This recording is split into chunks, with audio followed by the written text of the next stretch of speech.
जय हिंद। बहुत स्वागत है आप सभी का लाइव टाइम्स पर। मैं हूं आपके साथ नीतू गुप्ता। देश में चुनावी फिजा है। गली नुक्कड़ हर चौक चौराहे पर सिर्फ यही बात चल रही है कि इस बार किसकी सरकार होगी। लेकिन आपको बता दें कि इन सब के बीच चुनावी शोर भी खूब हो रहा है।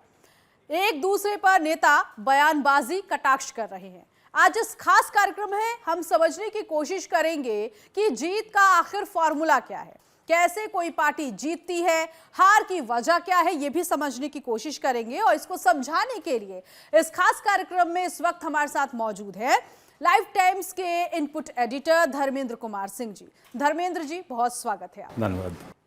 धर्मेंद्र जी, सबसे पहले तो बात हम यहाँ पर यही समझने की कोशिश करेंगे आज कि सरकार किसकी होगी। ये तो 4 जून को पता चलेगा, लेकिन जिस तरह से चुनावी प्रचार है, बयानबाजी चल रही है, जीत का फॉर्मूला क्या है, सबसे पहले दर्शकों को ये बताइए और समझाइए। जीत का फॉर्मूला अहम है और अभी गांव से लेकर शहर तक चर्चा चल रही किसकी सरकार बनेगी, किसकी नहीं बनेगी। लेकिन एक मैथमेटिकल टूल की तरह है, भले कभी फेल होता है, कभी वो सक्सेस होता है, लेकिन जनरली जो है वो सही होता है। मेरे हिसाब से 5 फार्मूले हैं। एक तो पहला है पार्टी, दूसरा नेतृत्व, तीसरा गठबंधन, चौथा जो है मुद्दे होते हैं, 5वां जो है एक डिसाइडिंग फैक्टर होता है फ्लोटिंग वोट, वो किधर जा रहा है वही तय करता है किसको जीतना है, किसको हारना है। जिसका वोट बढ़ता है तो फ्लोटिंग वोट जो है वो बढ़ाता है, और जिसको हराना है वो उसको जो है हराता भी है। बिल्कुल, जीत का ये फॉर्मूला तो हमने आपसे समझ लिया, लेकिन जीत और हार में अहम रोल क्या होता है, और जो पार्टी जीती है आगे किस तरह से उस पार्टी को उस मजबूती मिलती है, बढ़ने का मौका मिलता है। और जो पार्टी हारती है, हालांकि हार का ठीकरा हमने कई बार देखा है पार्टियों में, वो शुरुआत में ईवीएम को भी दोष देते हैं। इसके अलावा पार्टी के कुछ ऐसे नेता भी निकलकर सामने आ जाते हैं जो हार की जिम्मेदारी खुद पर भी ले लेते हैं। तो इसका अहम रोल क्या है? इसका अहम रोल है बेसिकली चुनावी जीत और हार में जो पार्टी का अहम रोल होता है। एक तो जरूरी है पार्टी का होना। तो आप देखेंगे कि 100% मत जो पड़ते हैं, करीब करीब 60% जो मत जो होते हैं पार्टी को मिलते हैं। पार्टी मतलब पार्टी है, विचारधारा है, नेतृत्व, उस पर हम बाद में बात करेंगे।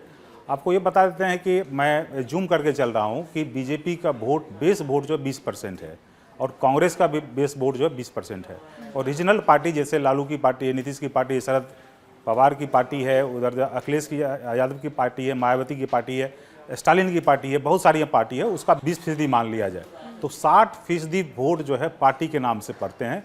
और 40% ये मान के चला जाए, ये मुद्दे, नेतृत्व और फ्लोटिंग वोट तय करता है 40% किसको मिलेगा। आप ज़्यादा ट्रेंड आप देखें, खास करके 1996 से उसमें आप अभी तक जो है 20% वोट कमो बेश बीजेपी को मिला है। और आप 2004 से लेकर अभी तक देखें तो कांग्रेस को भी 20% वोट मिला है। मतलब 20 इतनी कांग्रेस हार के बावजूद भी 20% वोट अभी तक लोग जुड़े हुए हैं। 20% जो है कहीं पे लालू पार्टी है, या पूरे देश में कितनी पार्टियां हैं, कम से कम 15-20 पार्टी है जो 20% वोट कम से कम लेता है। तो ये मान के चलें 60% वोट जो है वो तय है, किसको मिलना है वो तय है।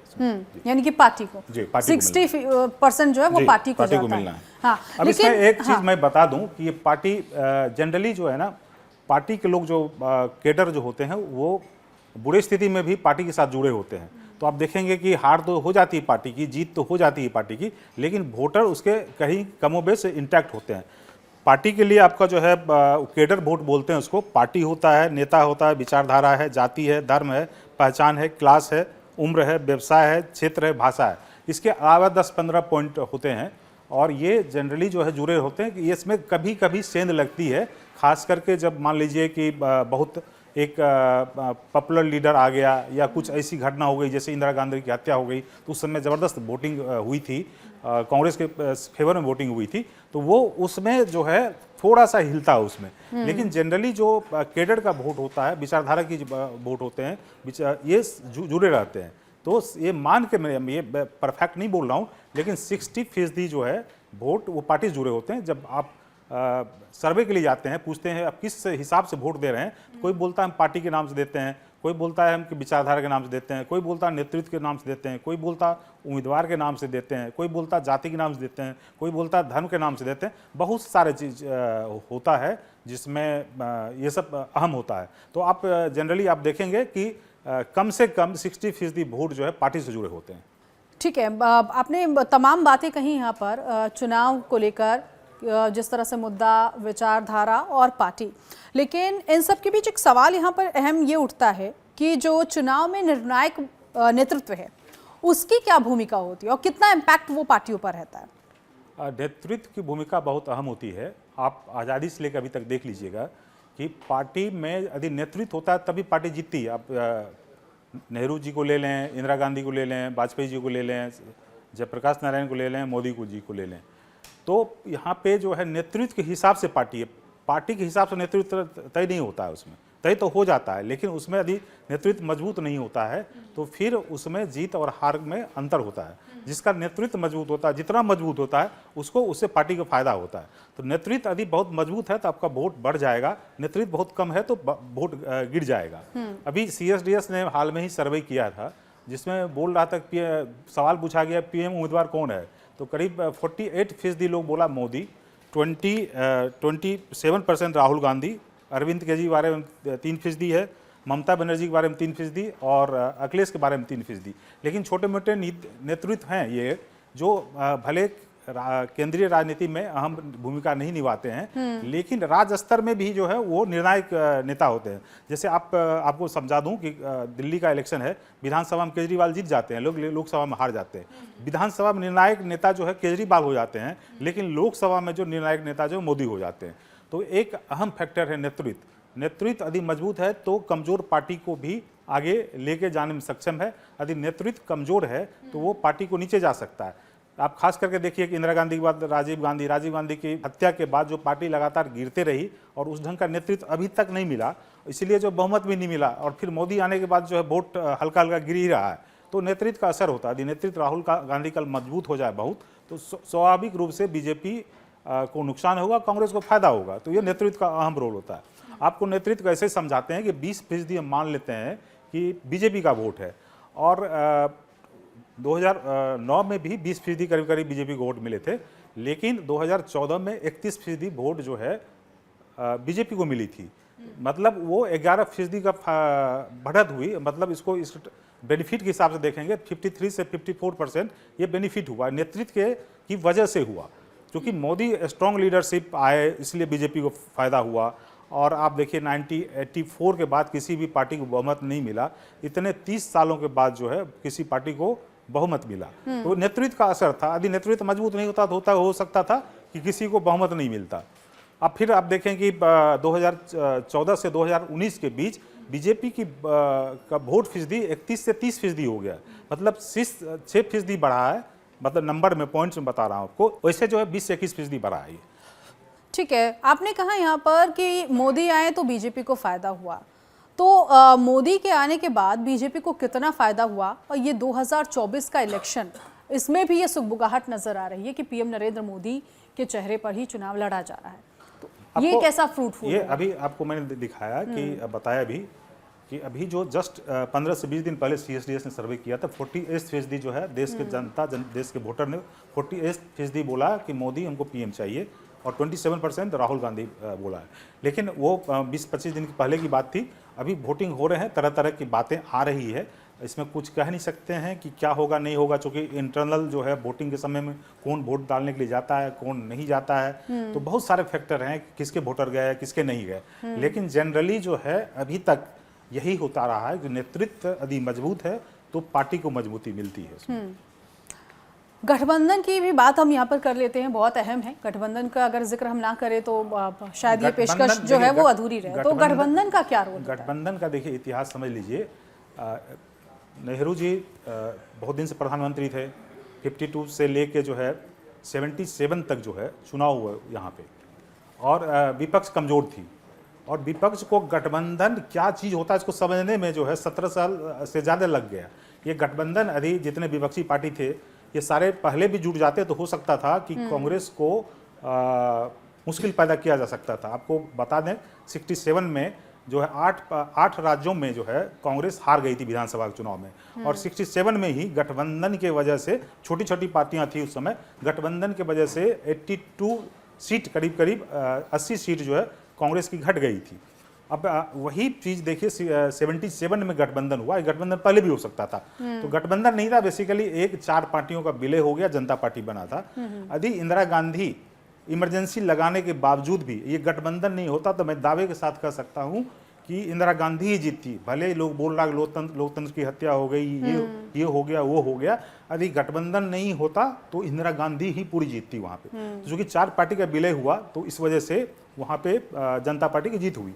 गठबंधन का खास करके हम देखते हैं 89 से गठबंधन का प्रचलन बढ़ा है, और ये तय हो गया कि भारतीय राजनीति में यदि गठबंधन हम नहीं करेंगे तो नहीं जीतेंगे, चाहे मोदी हो चाहे राहुल गांधी हो, उनको गठबंधन करना ही पड़ेगा, और कर ही रहे हैं। चूंकि आप देख रहे हैं कि अभी 28 पार्टियों का जो महागठबंधन बनाया गया था, इंडिया गठबंधन, उसके एक दिन बाद ही मोदी जी इतने घबरा गए या इतने उत्साहित थे कि हम इस गठबंधन, इनका गठबंधन इतना मजबूत हो गया कि हम इससे बड़ा गठबंधन करें, तो दूसरे दिन 28 पार्टी के खिलाफ में 38 पार्टियां आ गई। तो ये एक जो है हम लोग का हकीकत है इंडियन राजनीति के, इंडियन लोकतंत्र के लिए, कि हम गठबंधन चाहे कितना भी मजबूत हो जाए, आपको गठबंधन करना ही पड़ेगा। गठबंधन के बजाय हम जीत नहीं सकते हैं, क्योंकि राजनीति बदल गई है, और ये राजनीति जो है वो 90 के पहले का नहीं है, 90 के बाद का है। चूंकि आकांक्षी वर्ग, बहुत सारे वर्ग हैं, पढ़े लिखे हैं, लोग जागरूक हो रहे हैं। पहले टीवी नहीं हुआ करता था, पहले मीडिया नहीं हुआ करता था, साक्षरता लेवल नहीं था, जागरूकता कम नहीं थी। अभी जागरूकता लेवल बहुत हाई है, तो जागरूकता लेवल में ये तय हो गया है कि कोई पार्टी अपने बलबूते पर चुनाव नहीं लड़ सकती है, इसीलिए हर पार्टी जो है गठबंधन करने के लिए मजबूर है। ठीक है, ये तो बात गठबंधन की रही, लेकिन जो मुद्दे होते हैं, कहा जाता है कि मुद्दों पर ही चुनाव लड़ा जा रहा है। आपको क्या लगता है ये जो मुद्दे हैं कितना इम्पैक्ट डालते हैं? मुद्दे अहम होते हैं, लेकिन मेरे समझ से भारतीय राजनीति में आज़ादी के बाद कोई भी चुनाव मुद्दे पे सिर्फ नहीं लड़े गए हैं। एक भी चुनाव मुद्दे पे नहीं लड़े गए हैं। उसमें कहीं न कहीं पार्टी का रोल होता है, कहीं कहीं जो है आपका जो है नेतृत्व का रोल होता है, कहीं कहीं गठबंधन का भी रोल होता है। मुद्दे की बात आप करें तो आप कौन मुद्दा लेना चाहते हैं? मैं 2 एग्जाम्पल आपको बताता हूँ। एक तो 1977 इमरजेंसी बोला जाता था, लोकतंत्र की हत्या हो गई, गला घोट दिया गया, इमरजेंसी लगा दिया गया। तो मुद्दे तो बहुत बड़े थे, लेकिन ये लोग हिम्मत क्यों नहीं कर पाए कि हम अकेले लड़ रहे हैं? उनको 4 पार्टी का विलय करना पड़ा। आप इवन 89 में ले लें, बोफोर्स जैसा मुद्दा जिसमें बोला घोटाला हो गया, लेकिन उसमें सारी पार्टियां जो है राजीव गांधी के खिलाफ आ गई। उसमें लेफ्ट भी थी, बीजेपी भी थी, और जो है जितने समाजवादी पार्टी थे एक साथ आ गए, वो भी राजीव गांधी के खिलाफ। लेकिन मैं दावे के साथ कर रहा हूं कि ना तो जनता दल को बहुमत मिला, ना बीजेपी को बहुमत मिला। मैं ये भी दावे के साथ कर रहा हूं कि यदि गठबंधन नहीं होता तो राजीव गांधी फिर जीतते, वो बोफोर्स घोटाला के बाद फिर भी जीतते, लेकिन गठबंधन की वजह से वो जीते। तो मुद्दे जो है, मुद्दे के लिए आपके साथ साथ जो है गठबंधन, बहुत सारे पैरामीटर हैं। केवल आप चाहिएगा हम गठबंधन पर जीत जाएंगे, नहीं होगा। गठबंधन के साथ आपको नेतृत्व मजबूत करना पड़ेगा, आपको नेता को मजबूत करना पड़ेगा। ये बहुत 3-4 चीज़ें हैं। तो तीनों का कॉम्बिनेशन, जिसके फेवर मुद्दे, नेतृत्व, गठबंधन, ये सारे फेवर में रहते हैं, उसकी मजबूती होती है। अब कोई चाहेगा कि ये करप्ट, मैं आपको एग्जांपल में 2 बता ही चुका हूँ, 77, 89। तो जो भी चुनाव होते हैं, अभी इवन की आप देख लीजिए 2014 की बात है, यदि मोदी जी नहीं रहते तो क्या लगता है कि कांग्रेस हार होती? नहीं होती हार। मेरा अपना है कि भले कम सीटों से कांग्रेस ही आगे होती। कहीं ना कहीं नेतृत्व का असर हुआ, मोदी की वजह से कांग्रेस की बुरी हार हुई। यदि मोदी नहीं होते तो हो सकता था कि कांग्रेस की इतनी बुरी हाल नहीं होती। तो मुद्दे अहम हैं। तो मुद्दे के लिए कांग्रेस पार्टी भी बहुत सारे घोषणा पत्र में शामिल किया है, जैसे गारंटी है, युवा गारंटी, किसान गारंटी, महिलाओं के लिए गारंटी है, उसमें जो है आरक्षण की बात है, जनसंख्या की बात है, 30 लाख नौकरी देने की बात है। बहुत सारे मुद्दे हैं जनता से जुड़े हुए हैं। उधर मोदी की गारंटी है जिसमें ऑलरेडी बहुत सारी चीज़ मिल रहे हैं, जिसमें आपको जनधन है, शौचालय है और मकान है, 6-7 चीज़ें हैं जिसमें इलाज भी है, और विकसित राष्ट्र बनाने की बात कर रहा है, 5 ट्रिलियन की बात कर रहा है। लेकिन इसमें भी देखिए, आपको मैं एक एग्जाम्पल बताता हूँ कि भारतीय राजनीति को समझने के लिए आपको बहुत चीज़ समझना पड़ेगा, और ये केवल हवाबाजी से होता नहीं है। आपको 2019 की बात बताता हूँ कि न्याय योजना जो है 72,000 रुपया पर आदमी को देने की कोशिश किया, घोषणा की गई थी बीपीएल फैमिली वाले को। इतनी बड़ी घोषणा के बावजूद कांग्रेस पार्टी नहीं जीती, इसके मतलब क्या हुआ कि मुद्दे काम नहीं कर रहे हैं। मुद्दे काम करेंगे आपके, लेकिन इसके लिए आपको पार्टी भी मजबूत करनी पड़ेगी, नेतृत्व भी मजबूत करना पड़ेगा, महागठबंधन भी बनाना पड़ेगा। तो महागठबंधन में अभी जो है मोदी ज़्यादा राहुल से पावरफुल है। नेतृत्व में आपको डेटा मैं बता ही दिया हूँ, नेतृत्व में भी मोदी आगे हैं। आपको पार्टी लेवल पे भी देखेंगे पार्टी लेवल पे भी आगे है, क्योंकि अभी घोषणा किया गया था कि बीजेपी जो है 18 करोड़ लोगों को जोड़ दिया, उसके जो है कहीं न कहीं कमोबेश इनके कार्यकर्ता बन गए हैं, क्योंकि बहुत बड़ा अभियान शुरू किया था, विश्व का सबसे बड़ा अभियान। तो मल्टी फ्रंट पे काम करना पड़ता है, केवल आप एक मुद्दे पे किसी नेता को, किसी पार्टी को आप हरा नहीं सकते हैं। अभी तक ऐसा ही हुआ है, इस बार यदि ऐसे उलटफेर होते हैं तो एक बड़ा मतलब थ्योरी में बदलाव करना पड़ेगा, एक नई थ्योरी गढ़नी पड़ेगी। बिल्कुल, ये तो बात गठबंधन की रही, चुनावी मुद्दों की रही, लेकिन इन सब के बीच एक इम्पॉर्टेंट ये भी है कि जो फ्लोटिंग वोट हैं उनको भी समझाने की कोशिश करिएगा और दर्शकों को ये भी बताइएगा कि जीत और हार को ये जो फ्लोटिंग वोट है वो कैसे प्रभावित करता है। फ्लोटिंग वोट ये घुमंतु वोट है, ये ऐसे वोट हैं जो आपको मैं 3-4 बार क्लियर किया, और उस थ्योरी को, मेरे थ्योरी को आप मैच करिए तो आपको पता चलेगा कि ये फ्लोटिंग वोट है क्या। आपको मैंने बताया कि 60% जो है पार्टी का वोट है, उसके बाद करीब करीब जो है 10% जो है करीब करीब जो आपके नेतृत्व का वोट होता है, 10% जो है आपके मुद्दे के वोट होते हैं, करीब करीब 20% जो है ये फ्लोटिंग वोट होते हैं, जो चुनाव के पहले निर्णय नहीं लेते हैं। उसको लगता है और कि हम किस लेवल पर वोट करें कि नहीं करें, करें तो किसको करें, क्यों करें, ये तो अच्छा है, ये खराब है, ये बहुत सारे चीज़ होते हैं। तो आपको लगेगा कि जैसे जैसे चुनाव आते हैं तो उसका धीरे धीरे घटना शुरू हो जाता है, और ये जनरली मान के चलते हैं कि 1 महीना पहले 20% फ्लोटिंग वोट होते हैं। वो फ्लोटिंग वोट जो तय करते हैं किसको जीतना है, हारना है। अभी जब भी आप देखे होंगे कि किसी पार्टी का 10% या 6% बढ़ गया तो फ्लोटिंग वोट का अहम वोट होता है। फ्लोटिंग वोट जो है, आप जैसे जैसे चुनाव, जैसे सपोज दैट कल चुनाव है तो वो कल भी कुछ आदमी अनडिसाइसिव होते हैं कि हम किसको वोट देना है। तो उसको लगता है, जैसे मान लीजिए मैं एक बार एक इलेक्शन में गया, मैं बाइक पर चढ़ा, सोचा कि इस पार्टी को दे दूँ, लेकिन वो बूथ पे जाते जाते हमको लगा इस पार्टी को क्यों दूं, ये तो हार जाएगा, इसको नहीं दे के उसको दूं जो जीतने वाला है। तो उसको लगता है किस आदमी को कि मैं अपने वोट क्यों बर्बाद करूं। तो ये फ्लोटिंग वोट में उसको फिर लगता है इसकी नीति अच्छी है कि नहीं है, नेता अच्छा है कि नहीं है, या उसको नहीं सेटिस्फाइड हुआ तो हो सकता है नोटा में चले जाए। नहीं सेटिस्फाइड हुआ नेता लगता है अच्छा है लेकिन कुछ काम नहीं किया है, दूसरे को वोट नहीं दूँ तो कम से कम घर पर बैठ जाऊँ। ऐसे भी लोग होते हैं जो वोट डालने के लिए जाते हैं। कुछ ऐसे हैं कि जो वोट डालने के लिए जाते हैं नोटा में डाल देते हैं। तो वो आते आते करीब 5-6% बचता है, लेकिन वो जो है डिसाइडिंग फैक्टर होता है। फ्लोटिंग वोट के लिए आपको जो है वो ज़रूरत होता है नेतृत्व, पार्टी, नीति, विकास, मुद्दे, उद्देश्य क्या है, उम्मीदवार क्या है, उनके लिए क्या किया है, उनके लिए कुछ है कि नहीं है, ये बहुत सारे मुद्दे होते हैं। सरकार ने कैसा काम किया है, और इसमें करीब मान के चलिए 20-25 मुद्दे होते हैं, लेकिन मैं 10 ही बताया कि ये जो है 10-15 मुद्दे पर निर्णायक होते हैं। जो आपको नोटा जो है वो जस्ट लाइक फ्लोटिंग वोट ही है, आप समझिए। उसको लगता है कि ये मेरे लिए भी ठीक नहीं है, वो भी ठीक नहीं है, तो मैं इसको किसी को नहीं दूँ। मतलब वो ऐसे हैं जो पॉलिटिकल सिस्टम, पॉलिटिकल पार्टी या पॉलिटिकल लीडर से अनसेटिस्फाइड हैं, वो नोटा में चले जाते हैं। कुछ लोग नहीं जाते हैं वोट डालने के लिए, अरे क्या करेंगे इसको, मेरा दिल कुछ किया नहीं, तो नहीं जाते हैं वोट डालने के लिए। तो वो फाइनली कभी कभी लगता है कि नहीं, अब जो है फाइनल तो वोट डालने के लिए जाना ही है, तो हमको एक में से चुनना पड़ेगा। तो चुनने के तरीके बहुत हो सकते हैं। कोई राष्ट्र देखता है, कोई कुछ कोई देखता है कि संविधान बचा है कि नहीं है, कोई देख रहा है कि ये विश्व मेरा नाम कैसा किया है, संविधान पे ये आदमी कितना नुकसान किया है, एजेंसी का कौन दुरुपयोग किया है, किसी को लगता है कि ये एजेंसी जो बेहतर काम कर रही है, भ्रष्टाचार को रोक रहा है।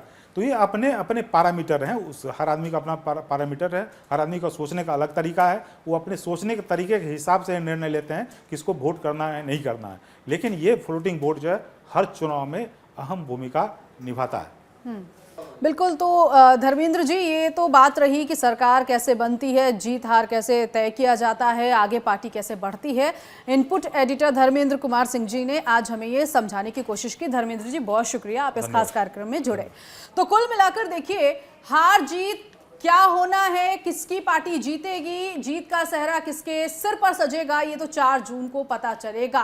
क्या एक बार फिर से मोदी सरकार या फिर सत्ता परिवर्तन होगा, इंतजार 4 जून तक का करना होगा। फिलहाल इस खास कार्यक्रम में अभी के लिए बस इतना ही।